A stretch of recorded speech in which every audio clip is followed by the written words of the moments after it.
Hi, I'm InformalMantis, and I'm not going to bore you with a long intro, but I am going to say that I hope you enjoy this video, and please remember to rate, comment, and subscribe today. It really goes a long way. Thank you. Good morning, evening, night, depending on where you're watching from. InformalMantis here, and today we have a very interesting topic. So imagine this, you're at a party or whatever, and you're really into this guy or girl, and they're completely out of your league, but you want to try and get their phone number regardless. All you have to do is intrigue them enough for them to want to give it to you. Now they go on to tell you about how they rock climb or volunteer in the animal shelter on the weekends, and you're just completely amazed at what they're saying. Then they go on to ask you to tell them about you, and you really don't have anything to say. And it's at this point that you realize you've missed your chance.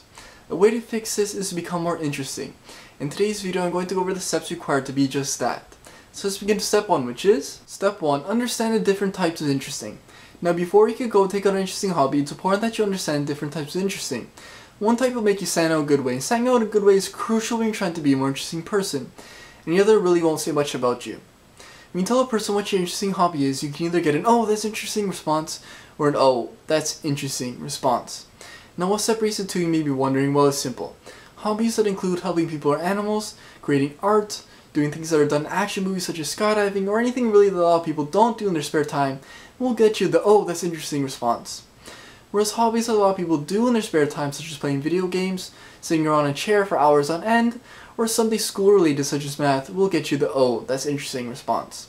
Now that you understand the different types of interesting, it's time to move on to the next step, which is Step 2, have a hook and a deal closer. It's important when you're trying to be a more interesting person that you have two hobbies. The last thing you want to do is be in this situation. Imagine you're talking to someone that you really want to take out on a date, and you tell them about your paragliding hobby on Saturdays.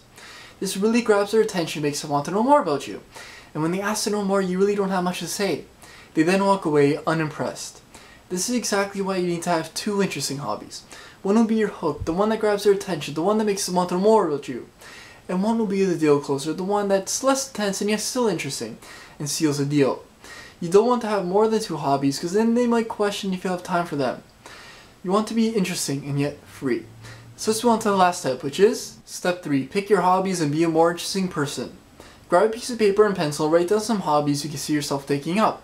Using the guidelines I've given in the previous steps, cross out the ones that won't give you the "oh, that's interesting" response. If you're left with an empty list, don't worry, it's simply time to move out of your comfort zone and try a new hobby. If things don't work out, it's not a big deal, because you can still try a different hobby, and you'll always have that story about how you tried that daring hobby, and that itself will make you a more interesting person. I really hope this guide helps you guys out. Good luck, InformalMantis out.